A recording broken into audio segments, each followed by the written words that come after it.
All right, let's Gospel of John. Take your Bible, turn to John chapter 18. Y'all ready?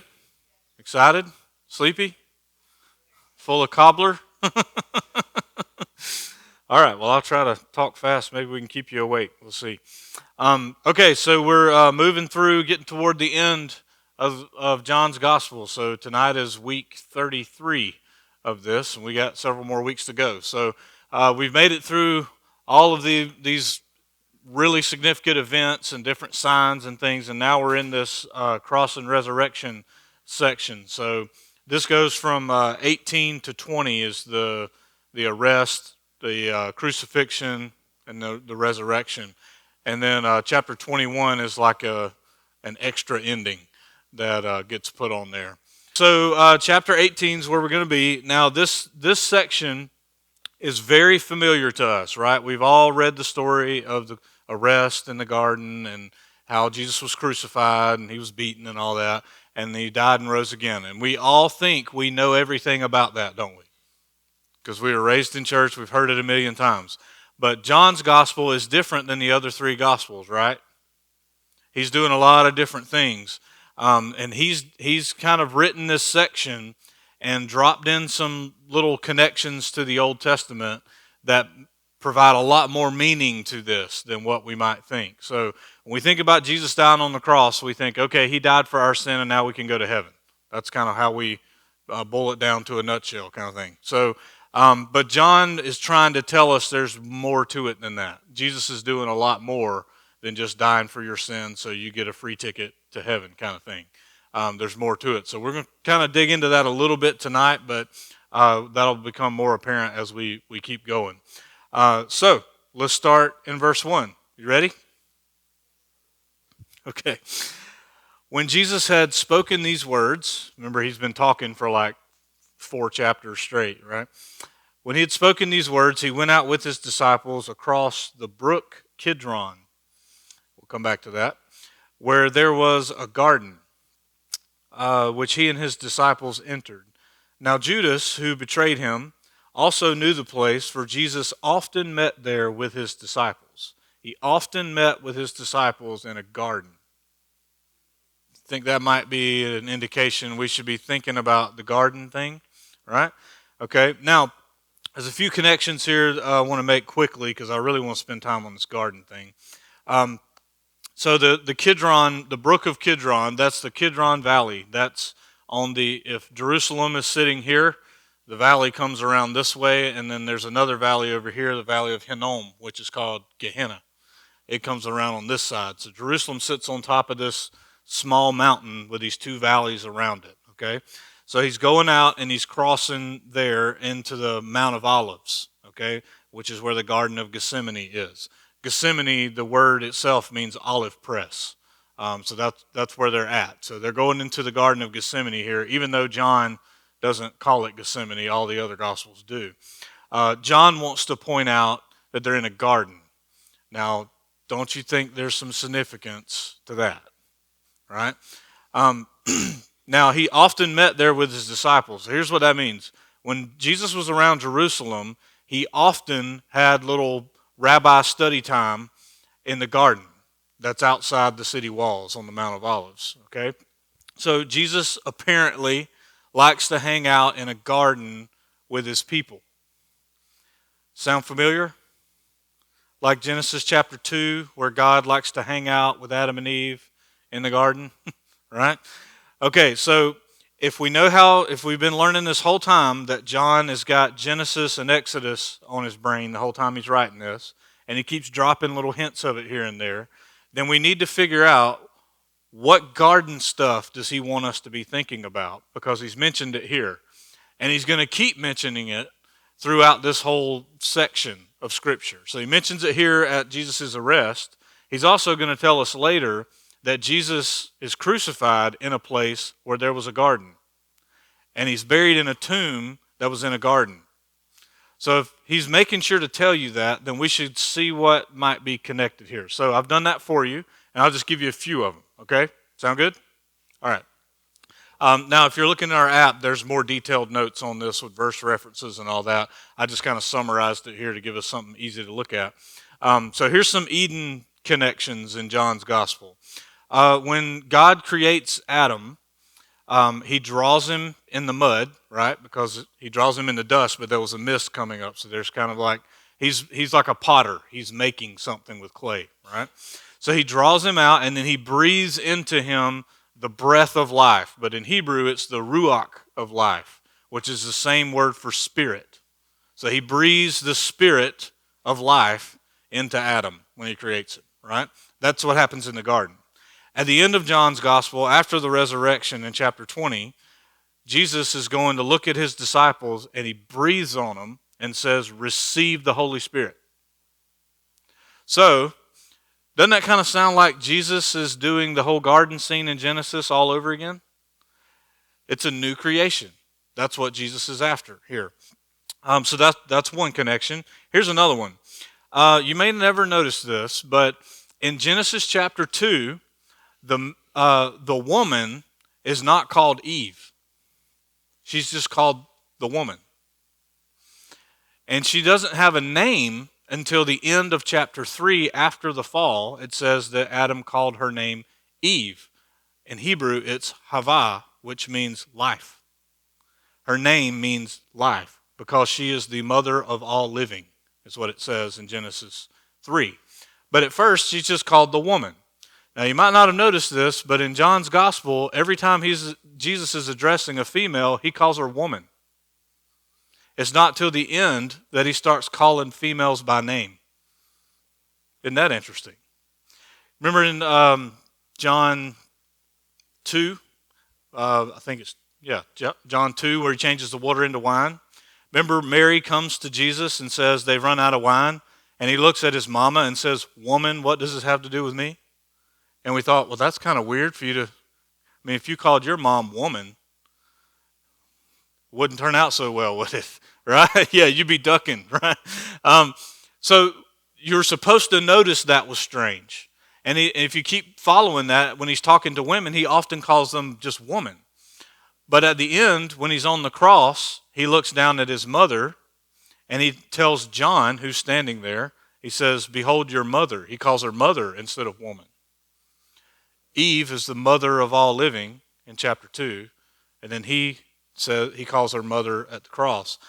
At the resurrection, Mary Magdalene comes to the tomb, and she thinks Jesus is a gardener. You ever notice that detail? She thinks he's a gardener because the tomb's in a garden, right? And then she figures out it's Jesus, and the way she figures this out is he calls her woman at first, and then he calls her Mary by name. So she's woman, and then she has a name. Same thing happens in Genesis 2 and 3. Eve is just woman, and then she's got a name. And her name means life because she's the mother of all living. Are you seeing how that works? Okay? I know this when you're hearing it for the first time, you're like, I think you're stretching this, but I promise I'm not. Okay? I'm not the only one who notices stuff. The other thing, in Genesis chapter 2, there's one thing that's not good. Man is alone, right? Adam's alone, so he needs to make a helper for him, right? Or a deliverer for him, literally. So what he does, in our English Bibles totally messed this up, it says that God took a rib from Adam and made Eve. Okay, in Hebrew, there's nothing about a rib in that passage. It literally says he took a side, Adam's side, and made Eve. So he opens his side and makes a woman who gets named Life. Got it? Now, at the cross, after Jesus is dead, what does the soldier do to make sure Jesus is dead? He opens his side with a spear, and water and blood come out. Both of those in your Old Testament are symbols of life. Water of life. Jesus has been claiming he's the water of life the whole time in John's gospel. And blood, in the Old Testament it says the life is in the blood. So do you get it? Same thing's happening all over again. Adam's side was open to create life. Jesus dies, his side is open, and life comes out. You get it? Is this blowing your mind right now? You're really quiet. This is a lot cooler to me than you, but anyway. All right. Jesus' arrest, death, and burial and resurrection all takes place in a garden in John's gospel. That's got to be significant. Now here's another one. In the Garden of Eden, so you've got the region of Eden, okay? Then you've got the garden is in the middle of the region of Eden. And then in the middle of the garden, there's the tree of life. And there's the tree of death, the tree of the knowledge of good and evil, right? If you eat of it, you die. So it's a tree of death. So in the middle of this is the tree of life. And how many humans are there in the garden? 2. In John's gospel, Jesus is crucified in a garden on a tree to provide eternal life. And there's 2 humans on each side of him. Now, I might be stretching that, but I don't think I am. In the garden, there's a tree of life. There's 2 humans. In the Gospels, he's on the tree providing life next to 2 humans. I think all that's connected. Yeah? So, what's the point of noticing all that? John wants you to think Jesus shows up as the creator, because in chapter 1, he's the Word who by all things were made, right? All right? So he's the creator back in Genesis, and now he's come back again to do a new creation. That's what the original readers of John, especially if they were Jewish readers, that's exactly what they would have got out of this. They would have noticed this stuff. Okay? Make sense? Okay. All of that was in one word, garden. So let's move on. All right, verse 3. So Judas, having procured a band of soldiers and some officers, and I highlighted this on purpose, from the chief priest and the Pharisees. I want you to know this, okay? The Romans did not arrest Jesus. The Romans are not involved in this until the Jews take Jesus to Pilate, okay? And there's reasons for that we'll get to. We're going to cover Pilate next week. All right, so I want you to be clear on this. These are not Roman soldiers. It's very clear. These are from the chief priests and Pharisees. This is the temple guard. Okay, the temple had its own law enforcement, and they were Jewish soldiers. Okay, that's who shows up to arrest Jesus. Jesus is being arrested by his own people, not by the enemy Romans. Okay, so they went there with lanterns and torches and weapons, and we read right past that and don't notice what John's wanting you to get.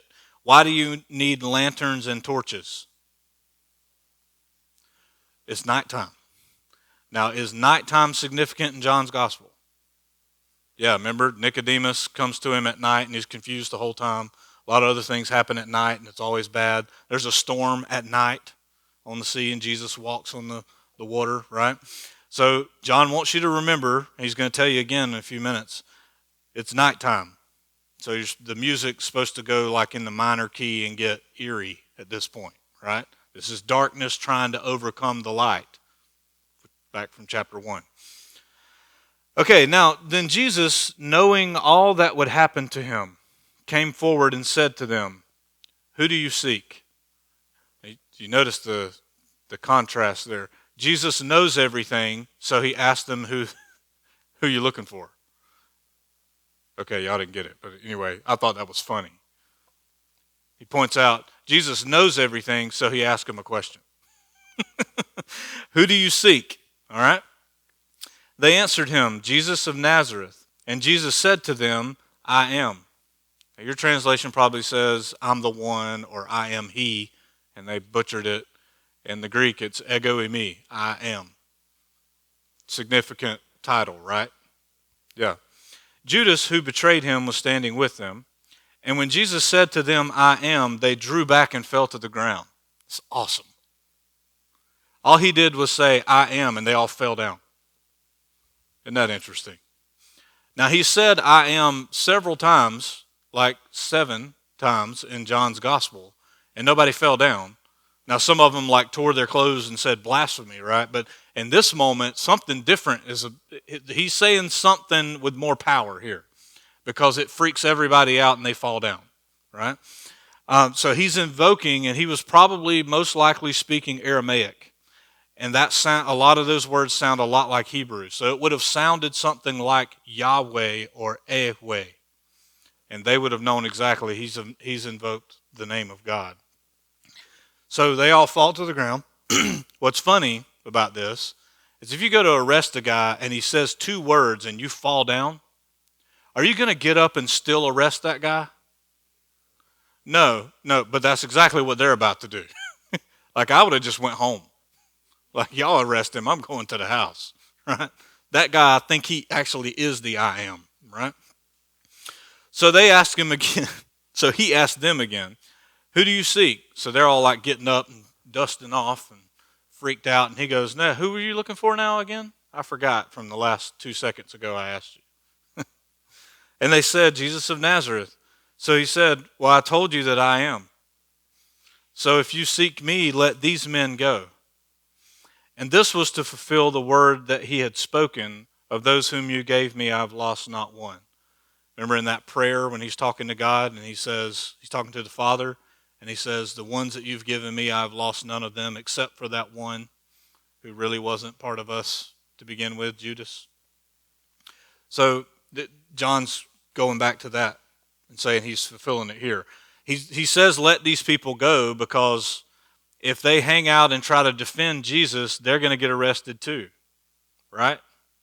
Because back then, if you've got a guy claiming to be the king of the nation, that's treason. So what you do is you arrest him and you arrest all the people following him, and you get rid of all of them. And then that's over. That's how they did it back then. So Jesus knows that, and he's saying, let all them go. You just deal with me. Okay? He's protecting his friends who he loves. Also, because Jesus knows all things, he knows that these guys need to live because they got a mission to accomplish. Okay? I can die on a cross. They're not dying on a cross today. They got things to do. Right? Then Simon Peter, having a sword, drew it and struck the high priest's servant and cut off his right ear. And by the way, that servant's name was Malchus. We have no idea why he told us that name, because there's nothing else about him in the Bible. But he points out, like, this is a real story. I know the guy's name, right? Now, what's interesting, there's a lot of interesting things about this. First of all, what's Peter doing walking around with a sword? Fisherman, right? And then the other thing is, how do you miss a guy's head? Because if you sling a sword at somebody's head, were you intending to cut off their ear? No, you're trying to kill them, right? So here's what we learn. Peter's not good at swords. Missed the neck, hit the ear, right? What's probably happened is he turned like this, because you could probably notice a fisherman who's not good with swords draw a sword and then swing it slowly at you. He probably turned and it clipped his ear off. Now, John doesn't tell you the part that the other Gospels tell you. In the other Gospels, they tell you Jesus is basically, I'm going to paraphrase this, Jesus is basically like, oh, come on, Peter, picks up the ear, puts it back on the guy. And then they still arrest Jesus, right? So you fell down at his word, he heals a guy by putting his ear back on, and then you're still like, I think we still should arrest him. Like, how dumb do you have to be, right? So what's going on here, though? John wants to point out to you that, remember back in chapter 13 when Jesus says that he's going to be arrested and all this stuff, and Peter says, no, I will lay down my life for you. Remember when he said that? And you're supposed to laugh when he says that, right? I'll lay down my life for you, Jesus. And Jesus says, oh, really? You'll deny me 3 times. So why is Peter doing this now? He's trying to prove himself to Jesus. I'll lay my life down for you, because this put Peter's life at risk. If you swing a sword at somebody, now you're eligible for the death penalty, right? So he's trying to prove it. See, I'll lay my life down for you. I just can't hit someone in the head and I'll just cut their ear off, but I'll lay my life down for you, right? So Jesus said to Peter, put your sword into its sheath. Shall I not drink the cup that the Father has given me? Now, the part John has left out that the other Gospels didn't is that whole struggle in the garden where Jesus is praying, Father, if there's any other way, let this cup pass from me, right? So this is John's kind of hint, like, yeah, I know that part, but I'm just including this statement instead. So you can read the other 3 Gospels to get that whole story. So basically what he's telling Peter, look, it's not time for all that. I didn't ask you to defend me. You don't need to defend God. That's an important thing to remember, by the way. We don't have to defend him. He's perfectly capable of defending himself. Okay? So Peter's acting he's trying to prove himself. He's trying to show Jesus, I'll take care of you, right? He's trying to be the good guy. Of course, it goes wrong. He's not supposed to be doing that. So the band of soldiers and their captain and the officers of the Jews arrested Jesus and bound him. First, they led him to Annas, for he was the father-in-law of Caiaphas, who was high priest that year. Now, just stop here for a minute. Why would they take him to a guy who's no longer the high priest? They take him to Annas first. Here's kind of how this worked, all right, just in case you might wonder about this. If someone was the high priest, the Torah says they were the high priest for life, all right? When the Romans took over, they would throw out a high priest who wasn't sympathetic to their cause, and they'd replace him with another one, okay? So that tradition from the Torah that you're supposed to be the high priest until you died, the Romans ruined that, all right? But the Jews still respected a former high priest just as if he was still high priest. So they take him to Annas first for a couple reasons. He's a former high priest and he's still alive, so they still hold him to be very respectable and important. And he's the father-in-law of Caiaphas. So if you wanted to convince Caiaphas to kill Jesus, it'd be smart to go to his father-in-law and get him to agree to it first. Because then when you go to Caiaphas' house and he goes, well, I don't know if we should do this way, your father-in-law, he thought he should die. If you're Caiaphas, you're going to be like, well, I guess we're killing him then. Because if it's your father-in-law saying that, right? And you got to remember, it's a patriarchal culture. You had way more sway. If you're the patriarch of the family, you have way more sway than we do nowadays. Okay, everybody would respect their elders back then, so that's why they're doing this. Okay, now it was Caiaphas who had advised the Jews that it would be expedient that one man should die for the people.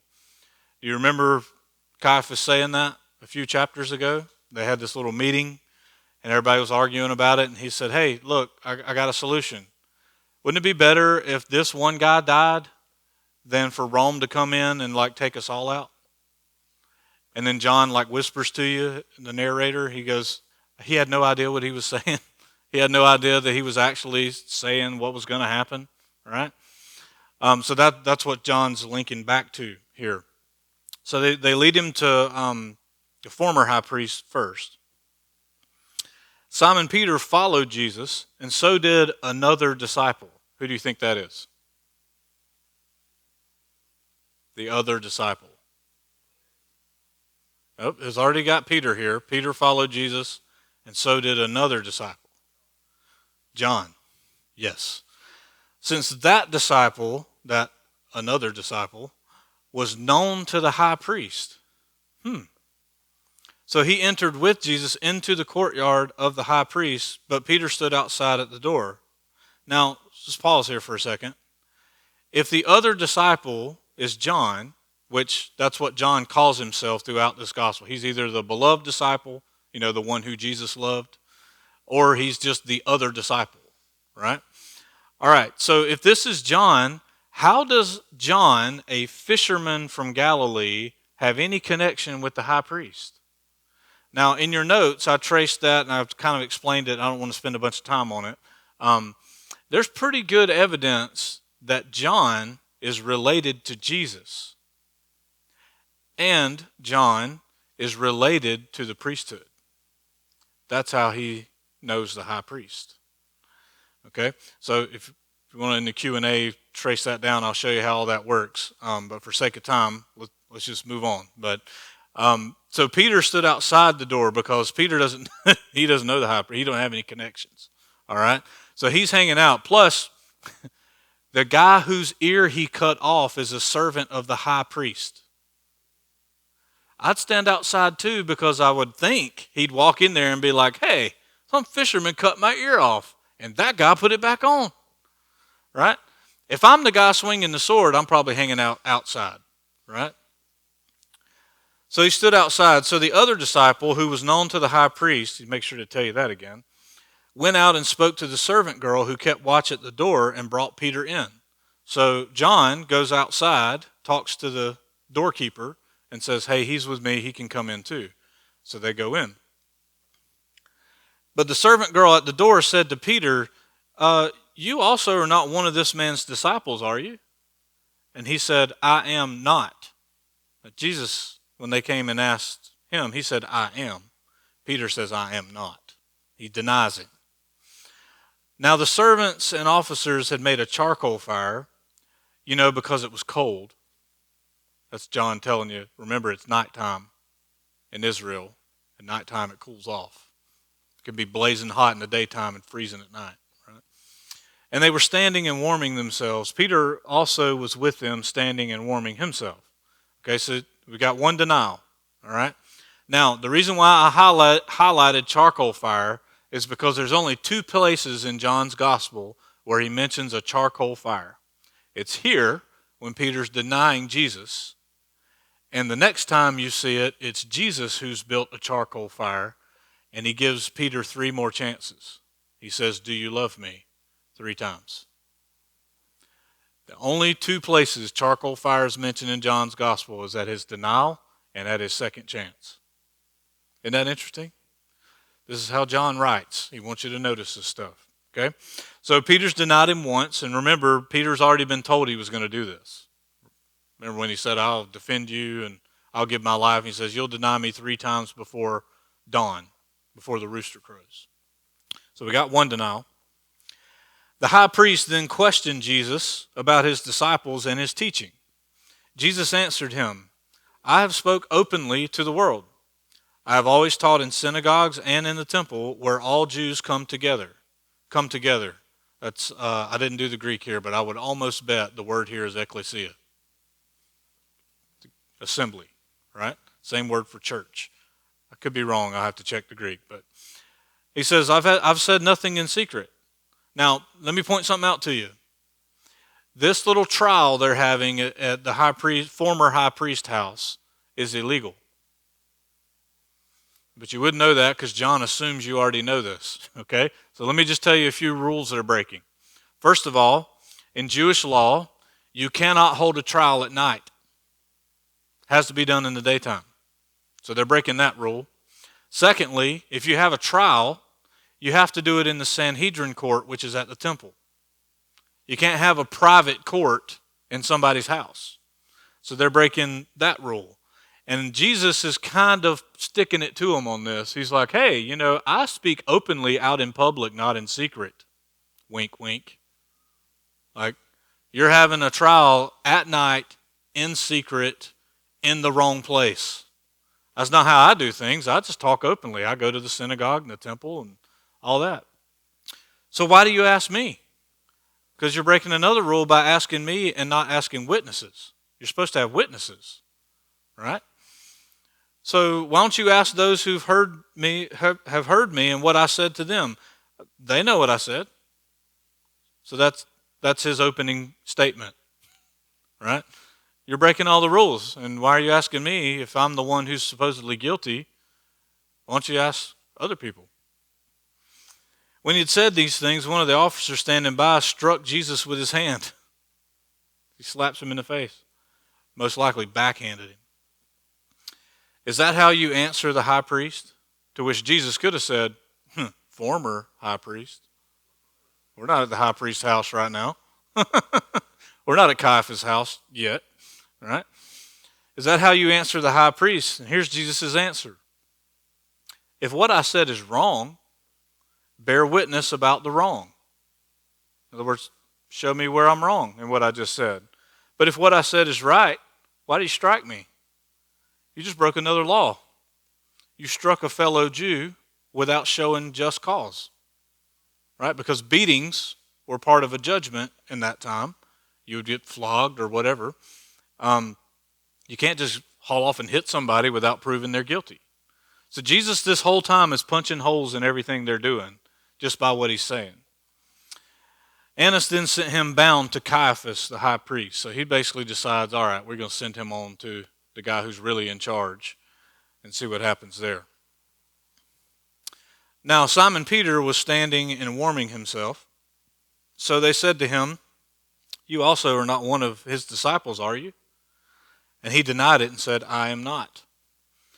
One of the servants of the high priest, a relative of the man whose ear Peter had cut off.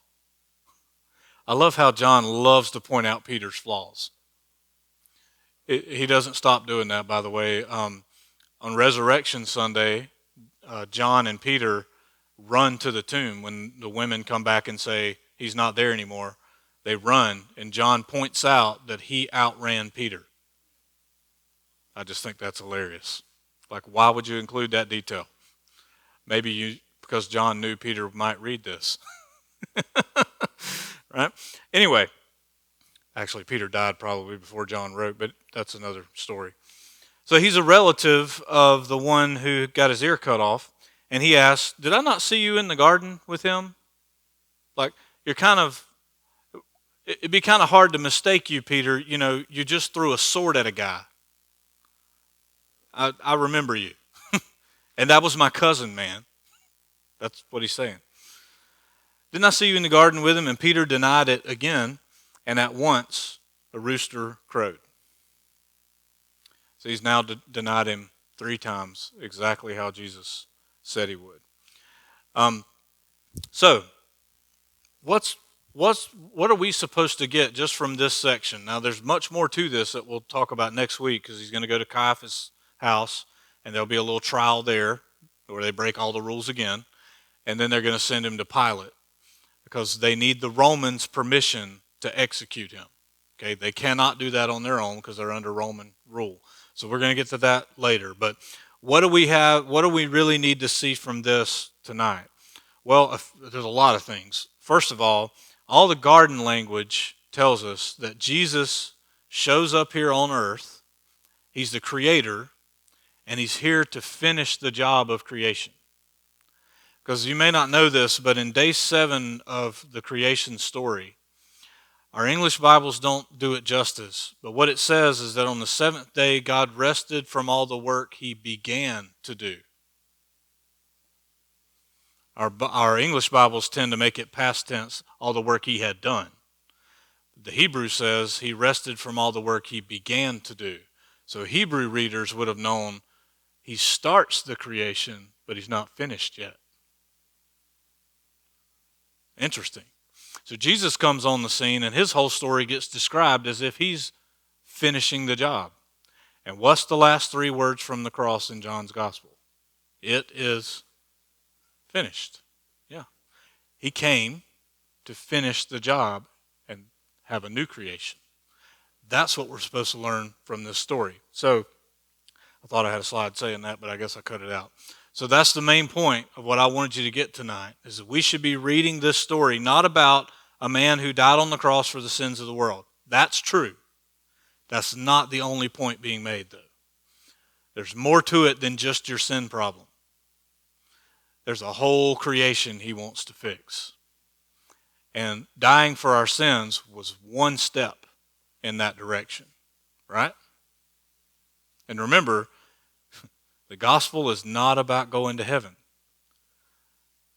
The gospel is about the new creation. That's our final destination. Okay? If you die before the new creation happens, you'll get to go to heaven for a while. Okay? But when Jesus comes back and judgment day is over and he starts the new creation, we're going to spend eternity on a new earth. New creation. That's the point of the story. And in my opinion, that's better news than we float on clouds and play harps or something. Okay? Right? By the way, there's nothing about floating on clouds or playing harps in the Bible. And St. Peter is not at the gate checking to see who gets in and out. Okay? Those make for really good jokes, but they're not true. All right? So, it's all about the new creation, and I'm going to keep beating that into your head until you start realizing how important that is. The story, because here's the thing you're going to learn. The more we study Scripture together over the next however long we're alive, all right, you're going to realize that the good news keeps getting gooder. The more you study it, the better it gets. See, I corrected it. I knew it was bad English. Okay? It was on purpose. The good news gets gooder and gooder and gooder the more you keep looking at it. Remember, we're Americans, and we think we should read something and now we're done with that, let's move on. That is not how any of the people who wrote the Bible read ancient text. It was written intentionally for you to read it over and over and over again. Because Psalm 1 says, "Blessed is the man who meditates on the Torah day and night." The first 5 books. That's just the first 5 books he's talking about. Imagine the benefits we get from meditating on the gospel day and night. We've got the whole story. When David wrote Psalm 1, he didn't have the whole story yet. He was just saying, I love the first 5 books. We've got the whole thing now, and it's a beautiful story. And it's from garden to garden. It's going to be the way God always intended it in the end. And guess what? At the end of the Bible, in the new garden, in the end of Revelation, the tree of life is there. But there's no tree of the knowledge of good and evil mentioned. I was talking with a guy today who I've been meeting with one-on-one for some Bible study stuff he wants to get into. And one of his fears, he said, how do we know that when we get into the new garden, we won't mess it up again? He said, because I keep reading Genesis, and it's like every new person on the scene messes it up. And like the whole story, we keep messing it up. How do you know we're not going to mess it up in the end? I said, well, there's a few indicators. One, you'll have a new body that doesn't want to sin. That's good news. Need some Pentecostals in here or something. So you have a new body that doesn't get sick, doesn't die, and doesn't want to sin. There'll be no sin there because it's been shut out. It's been cleared out of the earth because the earth has been purified and it's been renewed. So sin's not roaming around trying to get you. And there's no tree of the knowledge of good and evil in the new garden. There's no opportunity to mess it up. Isn't that good? So there's coming a day, church, where you will not be able to mess it up. I can't wait either. I told you it gets gooder and gooder, right? So that's our gospel. That's our good news. All right, here's your homework for next week. Read, we're going to finish chapter 18 and go in a little bit into 19. So we're going to cover the Caiaphas trial and Jesus' conversation with Pilate, which is very unique in John's gospel. And Jesus is going to talk a lot about his kingdom. My kingdom is not of this world, he says. That's very important for us to understand what he means by that. So we're going to dig into that next week. So I really want you to be here. Please read this passage. You got 7 days to do so. And just get it in your head so that when we come back in here, we can start digging into it. Okay? Sound good? All right, that's what we'll do next time.